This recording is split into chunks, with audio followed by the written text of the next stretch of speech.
Hey everybody, welcome to Pealed Back's LiveCast Conversation With. As always, I'm your host, Gene Bernier, the Enjoyment Coach, and this is episode 31. We have on the show today, Darryl Sangster. Darryl, hey Darryl.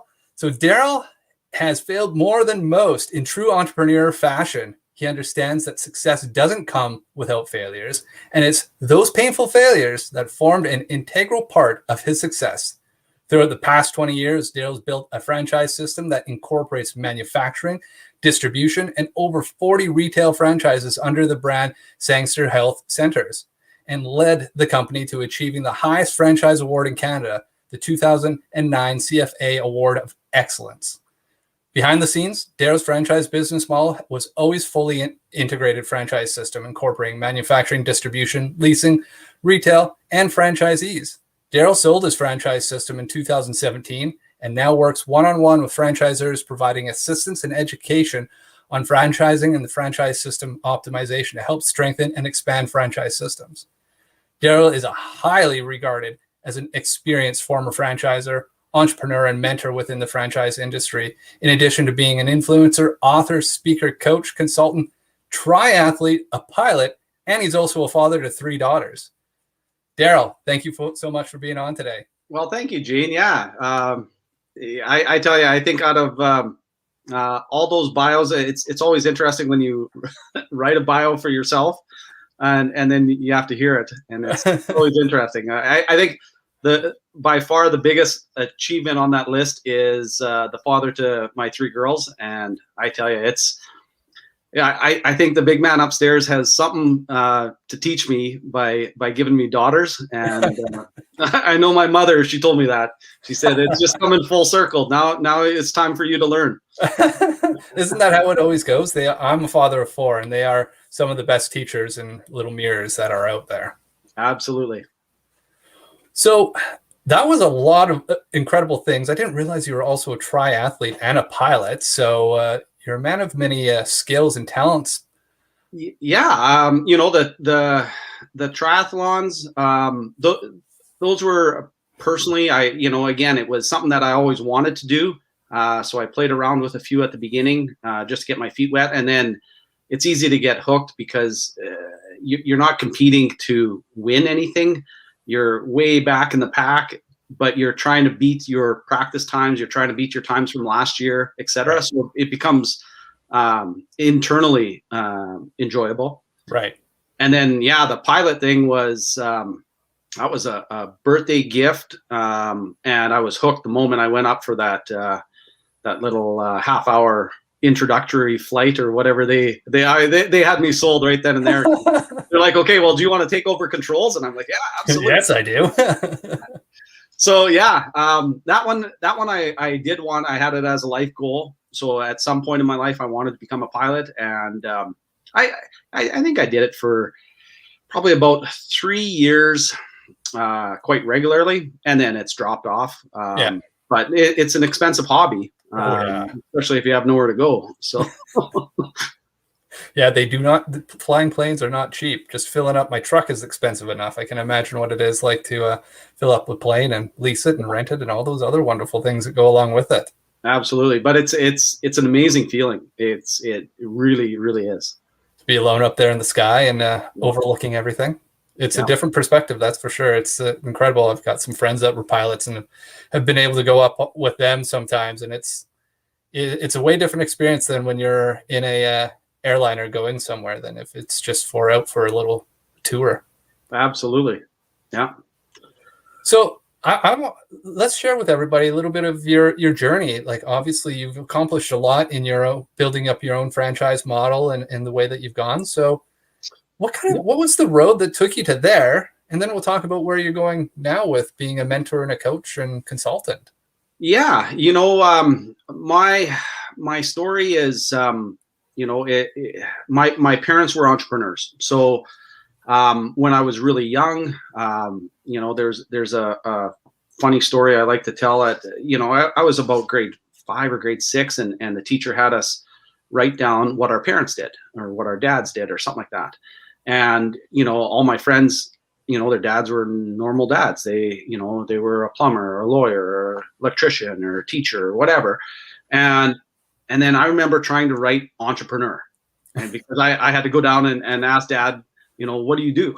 Like, what are you? What do you do, Dad? And I know you go to work, but I don't know what are you called? Yeah. And I remember trying to struggle with even spelling entrepreneur. And it's funny because I still mess it up even to. I was about to say, like, if it wasn't for a word check, I would still mess that up. Yeah. So, I guess in my beginning, it was all I knew. It was, part of my upbringing, from supper table to my life to weekends. I saw my father have multiple businesses. Him and my mother started the Sangsters Health Centers franchise in 1971, I believe, and he ran it as a corporate type business up through the 80s, and then that was when he started to read and learn about franchising and what that meant. And then it was in the late 80s where he started to franchise, and then the 90s really took off for the company, and into the early 2000s. Those were strong growth years. He ended up selling his company in 2004. And then I stayed on with the new owners. And all in that time, I was, after my hockey and I was very fortunate. I got to play at Notre Dame, go to school there in southern Saskatchewan there in Wilcox. And then that hockey career took me through junior here in Canada, and then into the US and into, San Antonio. And then I ended over in Germany. Okay. So then, I was roughly 21, and then I started working for my father, and then through that journey. And then, it was when they sold in 2004, the company that I worked for was Planet Organic. They bought Sangsters. And then in 2009, the economic crunch of the US had affected them as a large public company. So they were looking to liquidate and sell Sangsters as a division. So then it was at that time, and at that point, I wasn't old enough. I wasn't confident enough. I didn't have any money in 2004 to even consider buying it from my parents. Right. But by 2009, I had already been president and running the company for multiple years. So I had all the confidence there. I knew where it was making money. I knew where it was bleeding money. So it was a very sound potential investment. And so then I pounded the bank financing route it took me 9 months and 4 offers. So 3 different times I had to walk in my front door and tell my wife at the time that, this is done. I had to walk away from this deal. It's over. Yeah. And, it was in hindsight, I'd never trade it for the world. It was an amazing learning experience of trying to buy a company and a big company. But emotionally, it was tough. It was emotionally up and down, and like standing in the shower at 5 a.m. because you couldn't sleep and you got nowhere to go, so you're just standing there thinking. And and then I was fortunate in 2010, the 4th and final offer stuck, And so I bought Sangsters. So it went from my parents to a public company back to a private. And then after that, once I was in a position to make the critical financial decisions, I went out and immediately bought a manufacturing facility. And so then I started manufacturing my pills and then distributing them and then retailing and franchising. So it was, and I took that model straight out of GNC's playbook. I studied GNC and realized early on that GNC, the public saw them as supplements, but where they made their revenue and their money was in the manufacturing. They were doing white label for CVS and all your big players in the US. And so then I'm like, you know what? They're obviously successful in what they're doing. I can probably mimic the same thing. So that was what I started.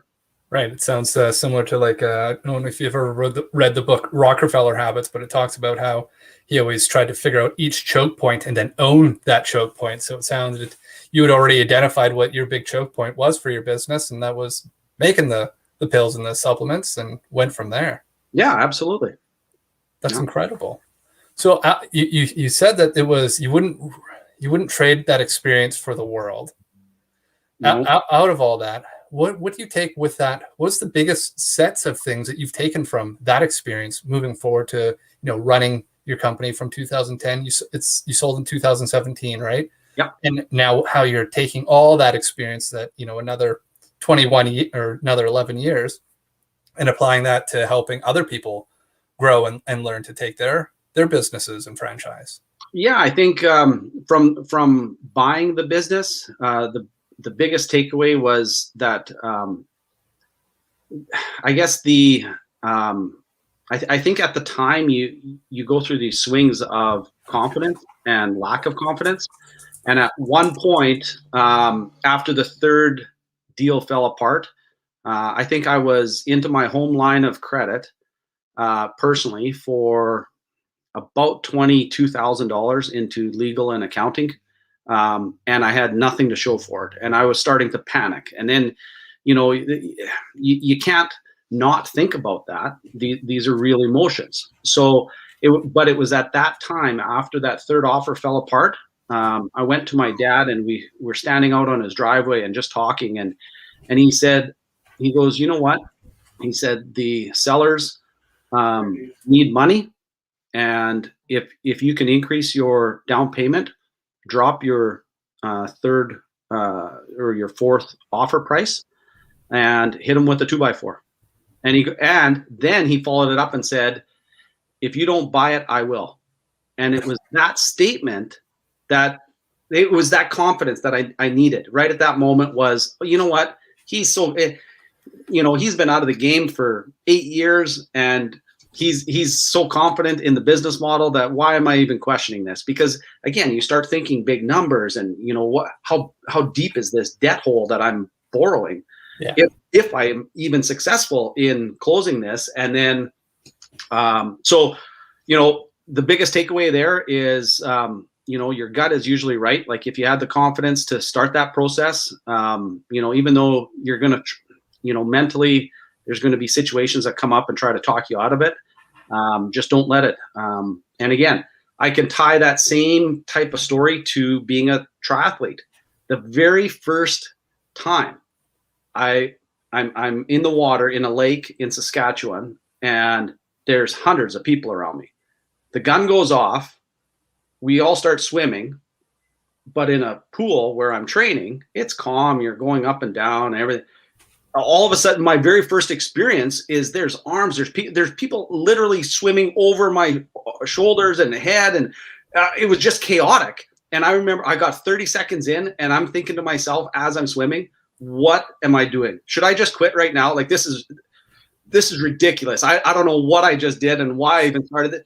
But your body, your mental side, whether it's personal or in business, it's going to try to protect you, and that puts that fear and that doubt, and it tries to take the safe route. Just don't do anything. And I realized even on that swim, within a minute, the distance starts to separate. People aren't climbing over you. You get into your rhythm, and it was all fun. And then I found that, but in that first 30 seconds, I was panicking mentally. I'm like, why am I even doing this? I shouldn't be doing this. I'm not cut out for this. I don't even know what's going on. There's people climbing over me. Maybe I should just quit. Like, it was all those negative thoughts. And the same happens in business. Yeah, I agree with you there 100%. It's you said it right. It's like, it's your brain is just trying to protect you, right? Because it's just like, here for the longest time, you were not a triathlete. Now all of a sudden you're telling your brain, like, we're going to be a triathlete. And it's like, whoa, that's different. Are you sure you want to be a triathlete? Be like, we're already in the middle of the lake. We got to keep swimming at this point. So just keep going, right? And it's that repetition of going, I am this triathlete. I am doing this, taking that one step every time. It slowly starts to reprogram it, going, oh yeah, we're a triathlete. We just do that. That's now a thing we do. Same thing with like stepping into your business and knowing that there will always be that time when you're trying to like step into something new or take that step up, that your subconscious is going to go, are you sure? Are you really sure? And it's your opportunity to be like, yeah, I'm sure. Okay, well, if you're sure, then go ahead. Well, and I mentioned that after I bought Sangster's, I went out and bought a manufacturing facility. So, of course, I'd never made a pill in my life. Neither did my father. Our business model was third-party manufacturing would produce our products, and then we would distribute them to our franchisees, and then on to the consumer. But at that time, I don't know how to make a pill. I still don't to this day. But I knew that I could hire people that have that and understand that background and people that can be in quality assurance, et cetera, and know how to do these processes. Right. So, in a case like that, buying a manufacturing facility, it had no revenue. It wasn't a smart financial investment, just looking at just the numbers. But I looked at it as, what, right now I'm already sending my money to these third-party manufacturers. What if I just send some of it to my own facility? Yeah. And it's just rerouting. There's my revenue. That's the only piece of the model that was missing that I could see. Right. But again, when, it's easy to look at losses on paper, and it's really hard when you're 9 months in and actually, the money in your bank is actually gone. And you could try to say, well, I knew I was going to lose some money, until I reached break even. I knew that was going to happen, but it's one thing to look at it on paper, and it's a completely different thing when you're looking at your bank account, knowing that, it is going to plan, but it still hurts. Oh, that's logic and emotion they don't play well with each other, right? Like, they don't tell on their own, they don't tell that whole story, right? And it sounds like you saw the bigger picture of how that Lego piece of that manufacturing was going to plug in. And you always be like, well, we're always probably spending close to the same amount of money buying the pills somewhere else. Now we just put it into our own system. We get this right. We have the opportunity to white label and even make more. This pays for itself. The economies of scale, all that came into play. And that was, again, it was a long term. It wasn't sure at the time, but that's exactly what happened. Once we started to produce, being in the industry, I knew where the pain points were for other business owners like me. Yeah. So, when I couldn't compete against Natural Factors or somebody on their price point because they were running, 70,000 square foot facilities and 60 staff, and I had a 5,000 square foot facility with 4 of us or 6 of us, I couldn't compete on price, but I went to the market and said, you know what, I'll say yes where Natural Factors says no, which was on their quantity. Yeah. So they, Natural Factors could beat me up on price, but I had to buy 2,000 bottles of vitamin C if I wanted Natural Factors to make it. Right. Whereas unless I had that volume, there was no way the smaller guy like me would be interested. So I went to the market and said, look, I charge more than the other guys, but I'll say yes to your 500 run. Right. So I'll make you 500 of X, Y, and Z. Right. You gave them an opportunity that otherwise wasn't there. That's right. Yeah. And then you saw an awesome place to fit that into that model. And basically looking at it, I talk a lot about with people about understanding, well, are they competition? Be like, no, there's enough pie for everybody. You just got to figure out what your slice is. That's right. Absolutely right. The law of abundance. Yes, 100%. It's if you, whatever you're going to look for, you're going to find. And if you're looking for the opportunities and consistently looking for those opportunities, you're going to find them, right? Because you're asking a different set of questions than somebody that may have looked at that on paper and went, nah, this isn't good. Here's all the reasons why this won't be good. Now, don't be foolish and not to understand what your potential downsides are, but start asking about where could we succeed? Like, where could we do things that the bigger players aren't doing? And all that stuff starts to shake those answers out. 100%. And that opportunities are everywhere. It's crazy to when you actually sit and look. Like if you wake up and say, look, today I'm going to just look for opportunity. There's so many, and you'd be surprised at how many times we're presented in a day, just in regular day-to-day conversations with these opportunities, whether it's, real estate or business or job opportunities. Like there's just collaboration. There's so many opportunities every day. And unfortunately there are a lot of people that don't, I guess, subscribe to that idea of, these opportunities do exist, but they're everywhere. Like it's, I don't know you personally, but if you knew me personally, my mind doesn't shut down. Like it's like, I can't start that right now. I see a really good opportunity. I can't do that right now, but let me get this off my plate and then maybe I can jump over to this one. So that's a great point there about you being in, basically you're looking for them all the time. So they're flowing to you. Do you write them down? Do you save them? Like, what do you do with those opportunities? Like, just not right now. Do you have a I'm coming back to you list?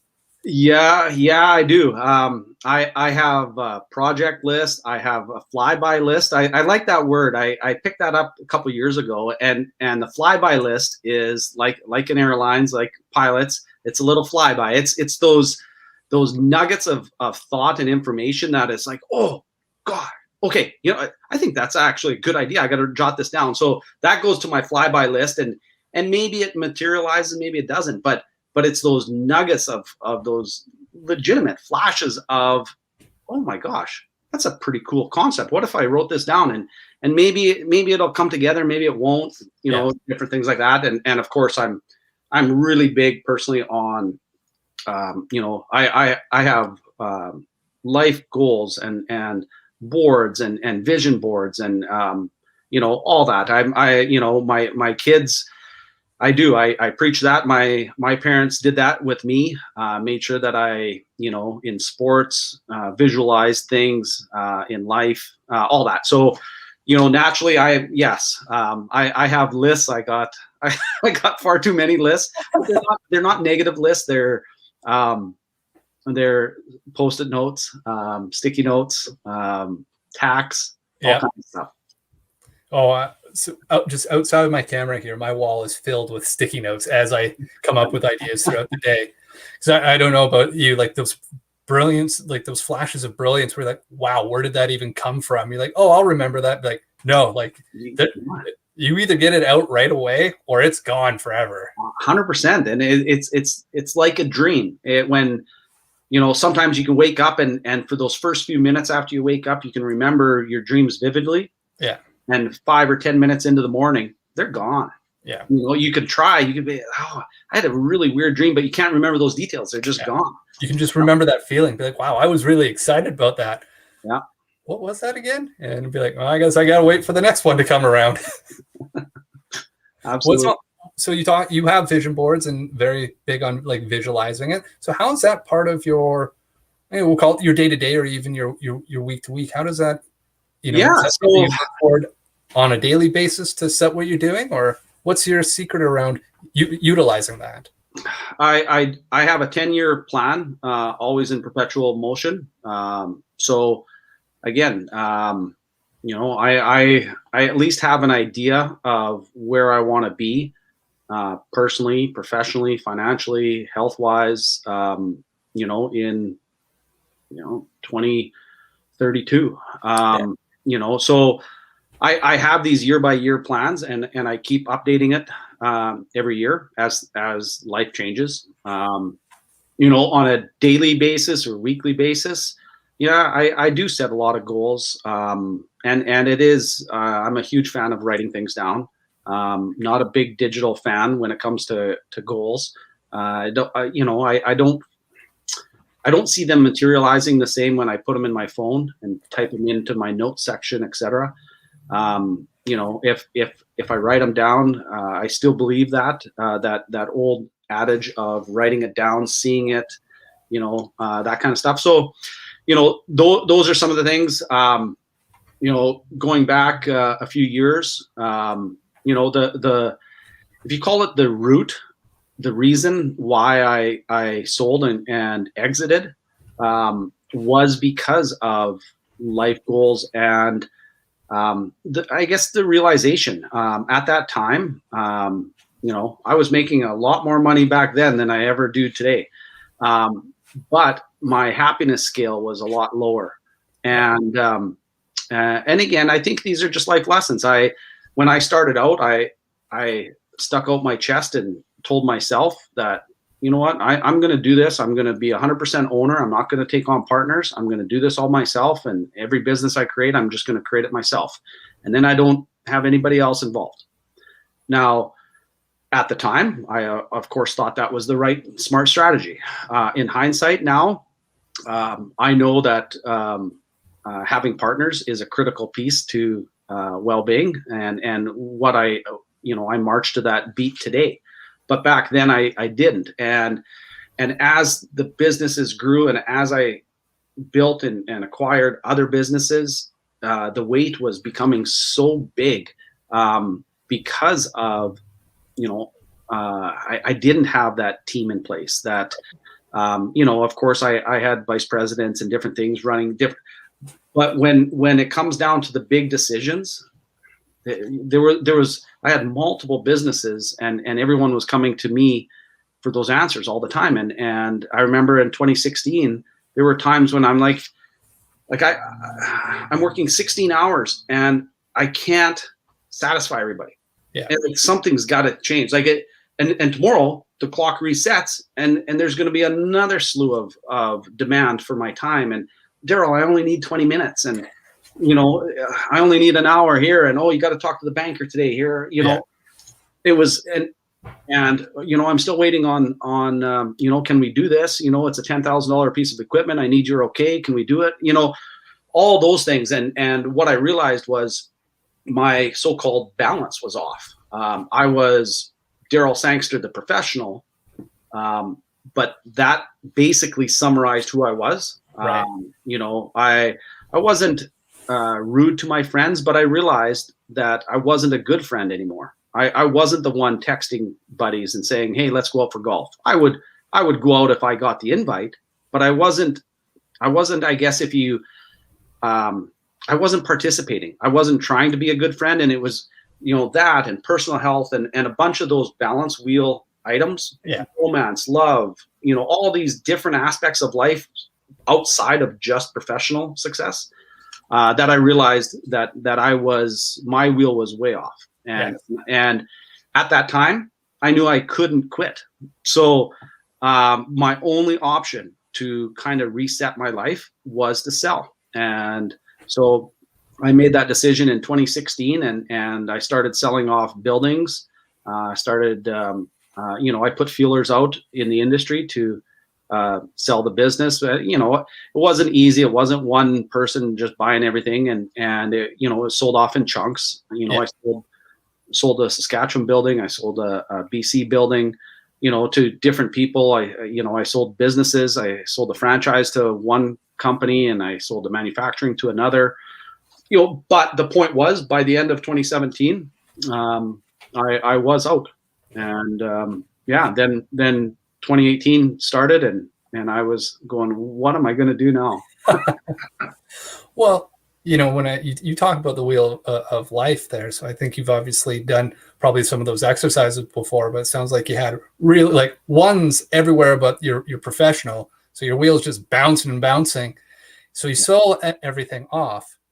What was that next little while? Like it almost sounds like damn near burnout when you're working 16 hours a day and you're feeling that there's no escape, and then all of a sudden you're free. This weight's off your shoulders. What hit next? What happened?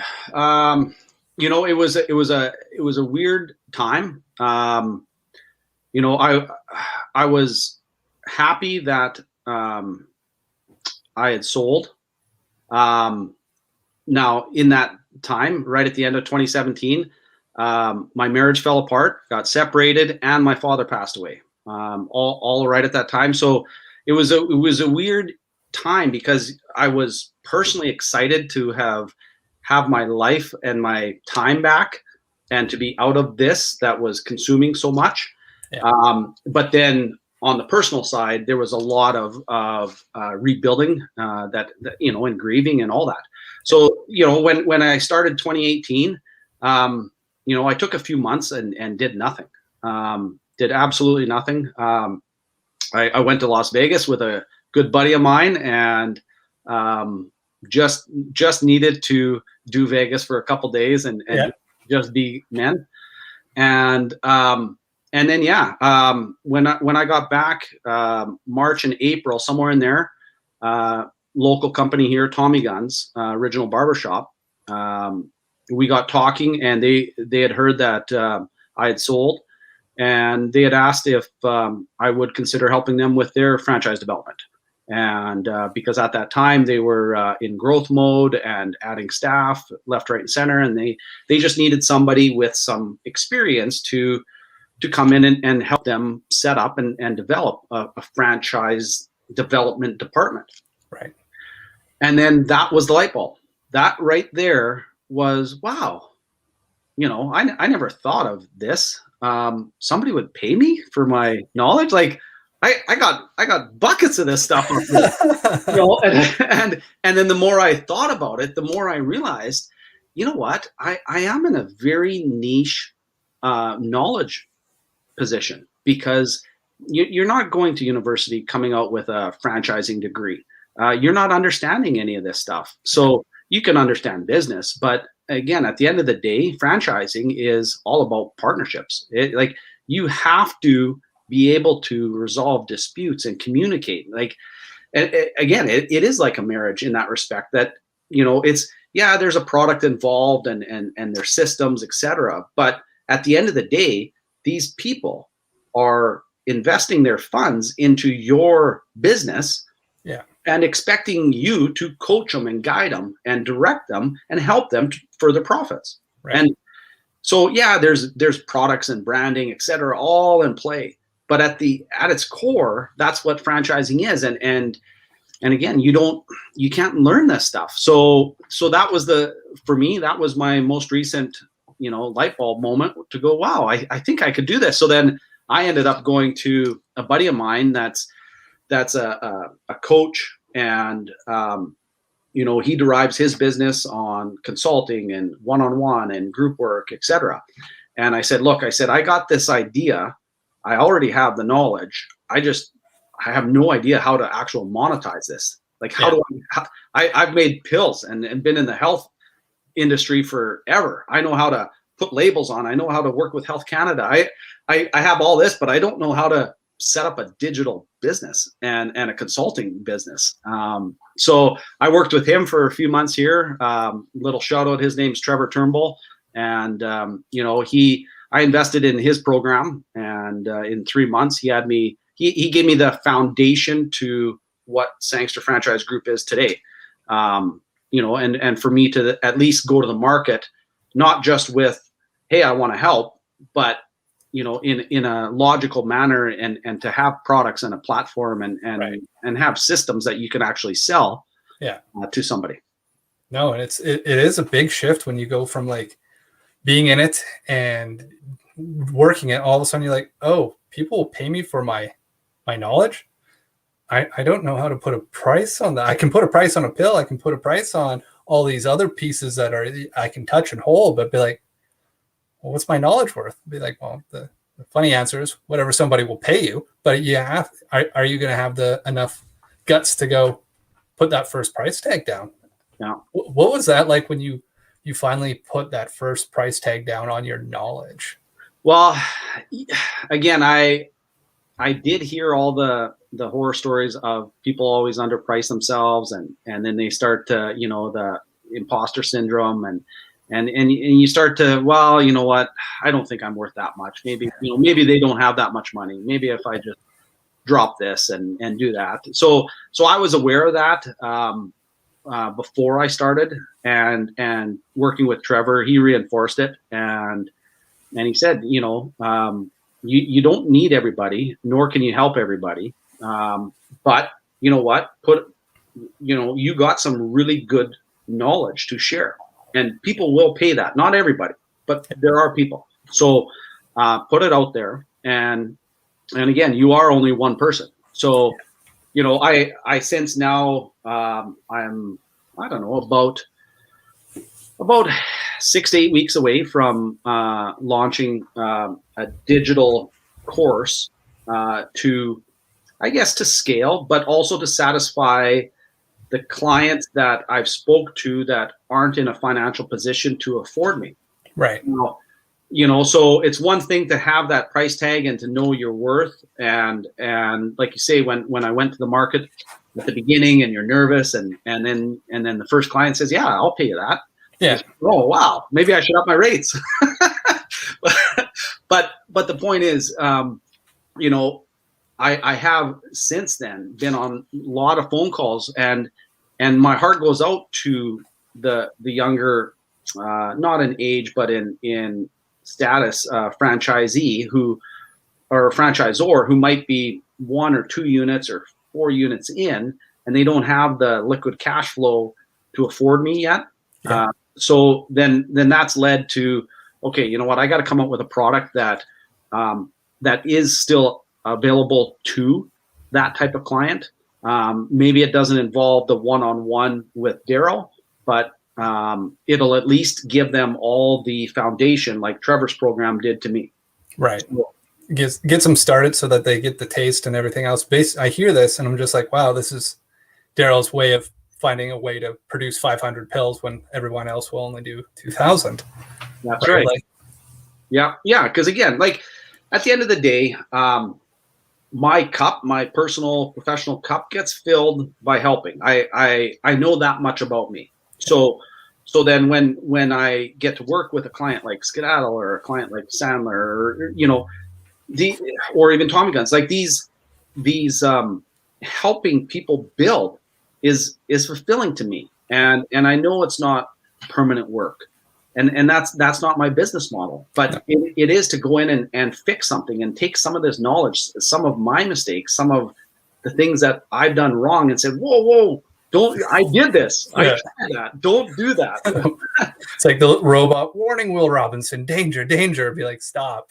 That's right. Yeah. And so yeah. And of course, so because I'm personally motivated and fulfilled in helping and coaching and teaching. And again, it's, people will ask me, what do you do? And on my marketing and the website and stuff, we termed myself the franchise wolf, and which is a reflection of Mr. Wolf in Pulp Fiction. Yeah. And because again, he's just simply the fixer. And again, so I'm not a consultant, I'm not a mentor, I'm not a teacher, I'm not a coach. I'm a little bit of all of them, depending on your unique situation. Because sometimes, yeah, you need your tires pumped up. Maybe again, you're dealing with people, so maybe they're not in a positive place, and they just need that little bit of light. So now all of a sudden you're putting on your coach hat, which is more about rah, get you excited, go, get out there. But then other times it's, it's time to be a mentor or a teacher. Let's just roll up my sleeves. I'll show you how to get this done. we'll do the first one or two. And that's, so when I work with clients, that's what it is. And, it's, like I said, it's extremely fulfilling to me. Yeah, that's awesome. And it's, as you talk about that, it's with your type of experience, it would be so hard to be into some of those places. If you're just like truly wearing a coach hat, be like, oh, I can't jump in there. Be like, hey, can I actually jump in and help you with this? Because we can fix this in 5 minutes versus you taking a year. If you're good, let's go. Right. And that's like, there is a lot of value. And I love that idea of being the fixer, right? I think there's got to be a new type of term for what happens with the knowledge workers that are coming out now, like yourself, that have all this experience, that can still want to get a little bit in the trenches, but can also prop you up, can also do some strategy with you. Like there's all these different components to what's really delivered. And it's not one of those hats, but it's all of those hats at the right time. That's exactly it. Yeah. And again, franchising is that. Like, it's like, again, I posted something a week ago and it blew up just because it was so blatantly bold. And I said something to the effect of, if you think getting into franchising is just your quick fix, you couldn't be further from the truth. Like, I do get a lot of people going, oh, I have a great idea. I think I can franchise this. And again, they have no idea that what is franchising. And yeah, there's systems, and yeah, it's a good idea. But at the end of the day, you have to be able to make 40 people profitable, 60 people profitable, 100 people profitable. And if you can't do that, you don't have a franchise. You can have a cool idea or a great burger. Yeah. But if you can't make other people profitable, you don't have a franchise. Yeah. That's really good. I think I saw that was the one you posted on LinkedIn when I was working on your write-up. There was a comment in there about, this isn't a get rich quick scheme. That's right. It's not right. It's business. It's still business at the end of the day. And like, for anybody that's watching, business is not get rich quick. Like that doesn't happen. Yeah. It's patience and it's persistence and it's consistency. You show up and you do the things and you be open to learning, finding your curiosity, working with great people like Darryl to help you get a little bit ahead faster. But it's still, you're what, 3 years into this new journey? You spent 17 in the other one. Like, none of that equates to being quick. You can make it fun, you can make it enjoyable, but quick, I don't know. Like, maybe stick around and enjoy it a little bit, get something out of it. Well, that's exactly it. And again, as I mentioned, my father passed, and it was sudden. He was 63 years old, not sick, no warning, just gone. And then, but again, those realities, they sink in, and it's like, you know what? If I'm not having fun every day doing whatever it is I'm doing and enjoying this journey, yes, I have to work because I need bread and I need milk and I need food on the table. I need a roof over my head. So yeah, I got to figure that out. But again, I don't have to trade all my time for buckets of money and nothing to do with it. Exactly.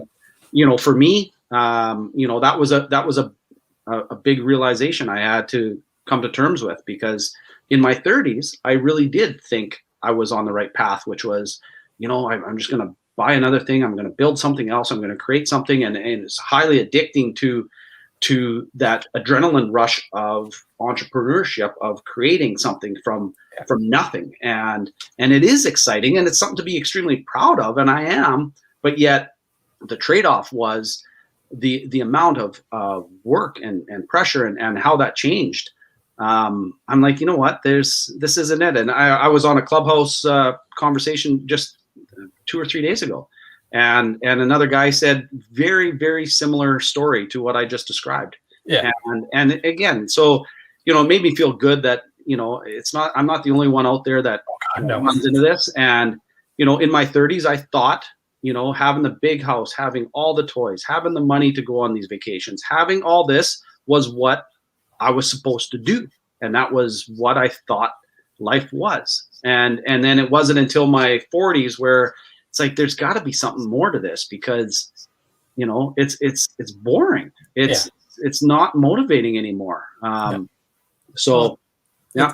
It's the fast lane ticket to an early grave, really, at the end of the day. Like, you're going to work, you're going to keep being a human doing and only focus on one area of that life. Like, all those others suffer. Your mental, your physical, and relationships and everything else takes a big toll. And, you know, and now you're on the other side of it, you know, very, you know, a great spot, and continuing to build and finding that enjoy the journey. I love it. That's one of my hashtags I always use. It's about enjoying the journey, right? It's 100%.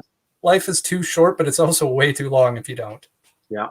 Yeah, absolutely. And again, in Kelowna here, you know, I've been in talks, and I hope to be working with Accelerate Okanagan, and as somebody from the franchise sector. So here you got the non-for-profit that helps all these budding entrepreneurs in all different aspects of business, and use it as a mentorship kind of teaching, coaching organization to help and provide.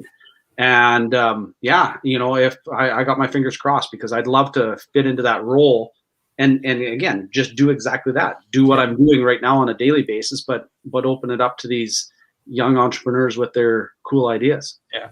Well, you'd make an incredible EIR, Darryl. So I'm looking at the time. As with every conversation so far, we've blown through our 45 minutes, man. So I want to be respectful of your time. So I ask every guest, you know, if you could hop in a time machine, go back 10 years, and you open the door, you get like 1 minute to give yourself a piece of advice. What would that be? I would be try to take Friday afternoons off. And my father gave me that advice. I asked him that exact same question 10 years ago. And I said, if you could do it all again, I said, what would you do different? He said, I would start to take Friday afternoons off, because I realized after my whole life that I worked Monday to Friday. Saturday, I was exhausted. I would sleep. I would sit on the couch, watch some TV.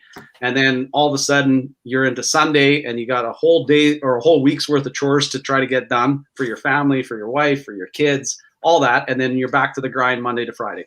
Yeah. So that's my advice. And, you know, I took his advice, and I really do try to take Friday afternoons off.